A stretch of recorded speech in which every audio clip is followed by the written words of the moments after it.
It was meandering. It was strange. It was hard to follow. Hannibal Lecter was included. So that's what I wonder. You can see why Fox doesn't show it. I mean, why Fox doesn't show its rallies anymore. And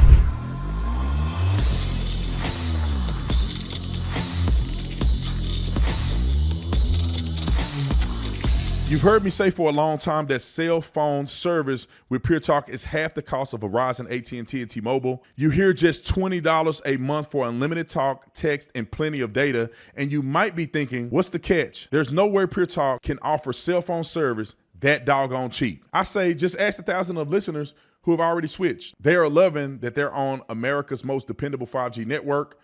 They love Pure Talk's U.S. customer service and their selection of premium phones. So what are you waiting for? It's time to start supporting companies who share our values, like creating American jobs and supporting our veterans. It's time to switch your cell phone service to Pure Talk Plus with no contract and a 30-day money-back guarantee. You have nothing to lose. Dial pound 250 and say Brandon Tatum, and you will save 50% off your first month. Again, dial pound 250 and say Brandon Tatum to start saving now on your cell phone plan. Ladies and gentlemen, okay, let me give you a quick recap on the speech. I heard a few other people speak. I am not going to watch the entire Republican National Convention because I know what everybody's going to say, because we all agree with the same things and we all have the same level of grievances. For people that need the inspiration, this would have been an incredible event to watch. I thought it was incredible speakers. I thought it was incredibly motivating. I thought it was really good for the Republican Party and the country. Before we get too deep in this video, I want to just give you guys a perspective real quick. When people write or structure speeches, they structure speeches based on demographic and based on the time in which people can sustain listening to your speech. If you're going to do an hour-and-a-half speech, you know for a fact at the beginning where most people will watch, where most people who are on the fence will listen to you, you say all the presidential things that you can possibly think of. When you get to that point in your speech where you know only your diehard people are still listening, that really love you and they're compelled by what you stand for, then you can go off the rails and say whatever you want to say. And then you finish it with a nice bow on top, just in case somebody want to catch the end. Come back and listen.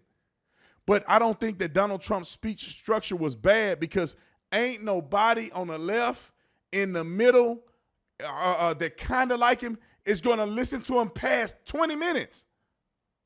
And that first 20, 30 minutes, it was heartfelt. Literally, you could have had tears in your eyes. I think that's a win for Trump. Let's get to Donald Trump's speech. Everything was out of control when it comes to how awesome it was for Donald Trump.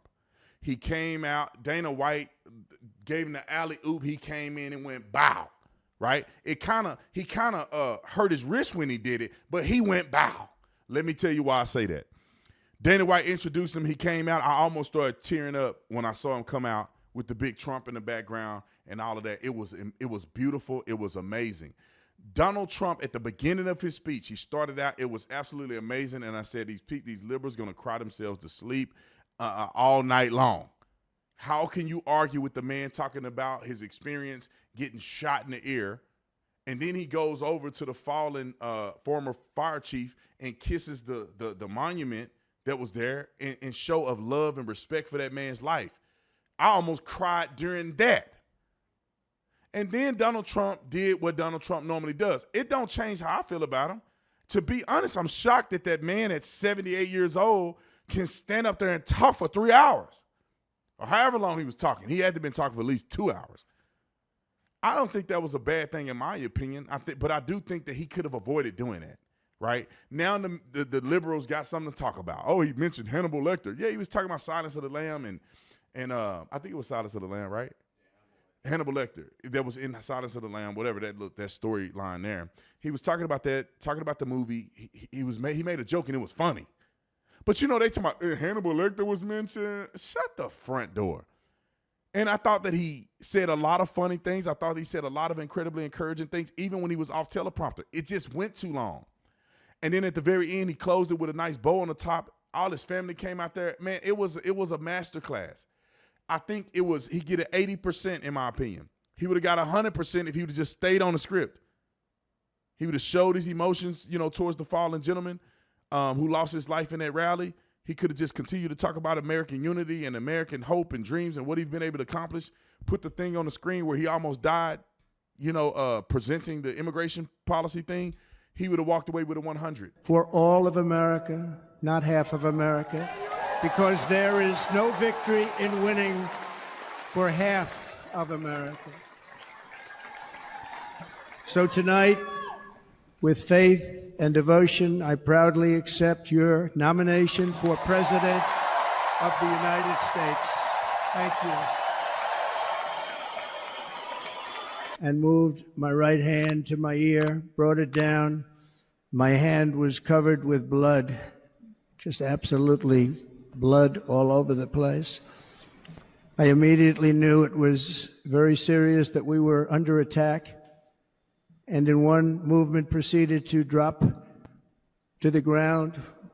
Bullets were continuing to fly as very brave Secret Service agents rushed to the stage, and they really did. They rushed. There was blood pouring everywhere, and yet, in a certain way, I felt very safe because I had God on my side. I felt that. I'm here tonight to lay out a vision for the whole nation, to every citizen, whether you're a young or old man or woman, Democrat, Republican, or independent, black or white, Asian or Hispanic.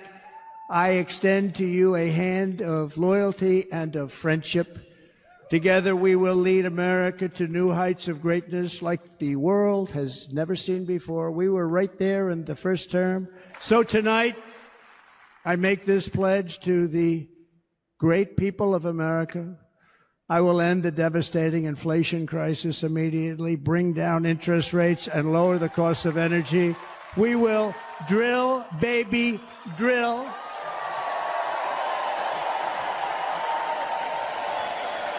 We will not let countries come in, take our jobs, and plunder our nation. They come and do that. They plunder our nation. The way they will sell their product in America is to build it in America. Very simple. Build it in America and only in America. I will end every single international crisis that the current administration has created, including the horrible war with Russia and Ukraine, which would have never happened if I was president, and the war caused by the attack on Israel, which would have never happened if I was president. Iran was broke. Iran had no money. Now Iran has $250 billion.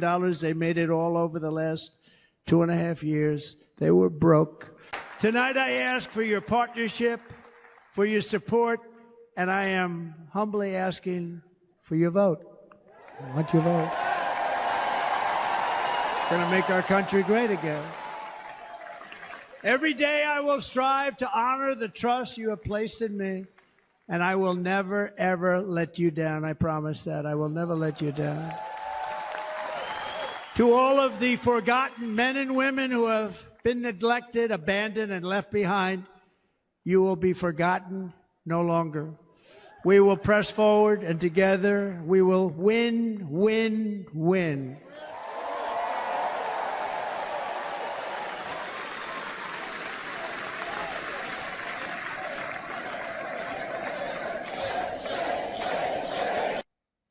Now, just a little bit of a taste of what Trump said. Now, of course, the thing was like an hour and a half, so he said a whole bunch of other stuff. To me, his basic unifying speech was boring. When he went off cuff, it was funny. People were laughing. He talked about Nancy Pelosi and all these other people. It was incredible. I like that part better than the scripted part. But I think if he'd have just went scripted, who cares? We're gonna vote for him no matter what. Everybody love him. It would have been much better. But listening to that, and they still got a problem with it. Strange. It was hard to follow. Hannibal Lecter was included.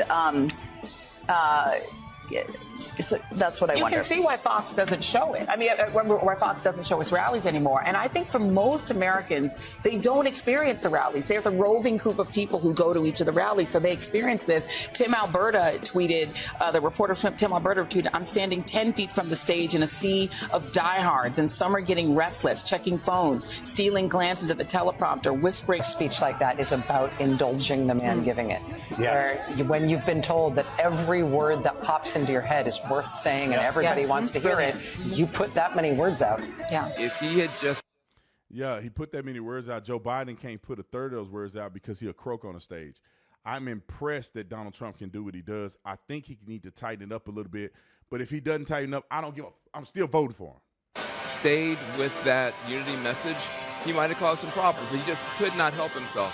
If Biden had given a speech that incoherent, that rambling, that undisciplined, Democrats would have hit Biden with a tranquilizer dart and drug him off. Now, I want y'all to listen to this theme real quick because I'm going to make another video about The View. You're going to see Ana Navarro say the same thing that Van Jones says. And I swear, God is my witness, they must be getting an email of here's your talking points against Donald Trump.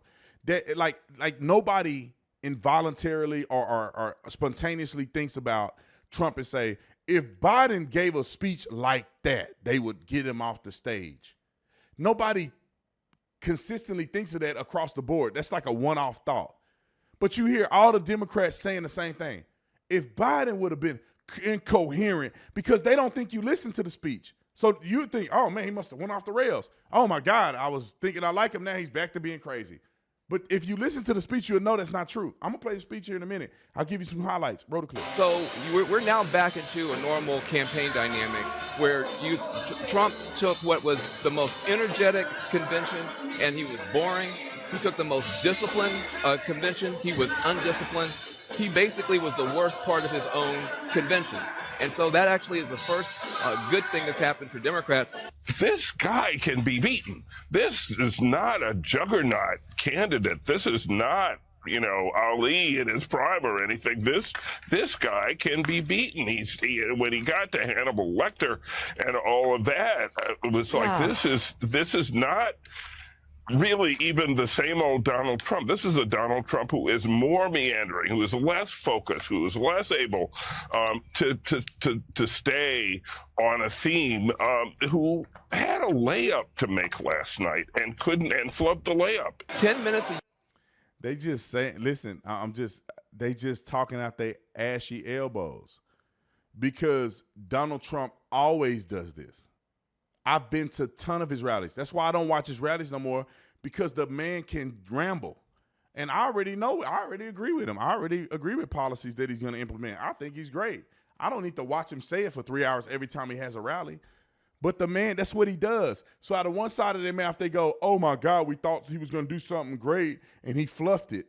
And then the other side of the mouth, they go, I see why Fox don't cover his rallies, because this is what he does. Make your mind up. Is he fluffing it, or this is what he does? Or flubbing it, or is this what he does? It's what he does, man. I'm going to give y'all the strategy. I should have said this at the beginning of the video. The strategy, I'm going to give it to you right after I play this clip. Unity talk off the teleprompter, followed by rabid attacks on Nancy Pelosi, on Joe Biden, and talking about Hannibal Lecter. That is not a new Trump. They made a big mistake by overselling this transformation. There has been no transformation. This is Donald Trump, and welcome back to the campaign now. I mean, he didn't make it. All he had to do was come and say some kind of unifying things and accept the nomination and let the balloons drop. That's all he had to do, and he couldn't do that. So I think, a lot in the party are going to say, if only we have a younger, more vigorous candidate, I mean, then we can beat this guy. They can't help themselves. And so you can see the dynamic. You can see how what he said, and then they say one thing, and then people that didn't watch it, didn't hear any of it, they think in their mind that he went off the rails and he was talking about Hannibal Lecter and killing people and hating America and all these other things, and which is confusing, deranged, and completely untrue. But you guys know the truth because you watched it. I see you on and we'll link the other video of his speech. So if you want to go back and watch it, you can go back and watch the whole thing so you know exactly what happened. I encourage you to do so if you somehow think Donald Trump was this mean, evil, crazy dude. And now Joe Biden has a chance. No, he doesn't. Nobody watched that full speech. Come on, man. Keep it real. Nobody watched that full speech. They watched what they wanted. And that dude is still a rock star. Zuckerberg just came out and said that Donald Trump was the coolest thing you've ever seen when Donald Trump came up with his fist in the air. Look how many people are turning over to support Donald Trump. Elon Musk is donating money and supporting. And come on, bro. Biden ain't got no chance. I'll see y'all on the next one. I'm out.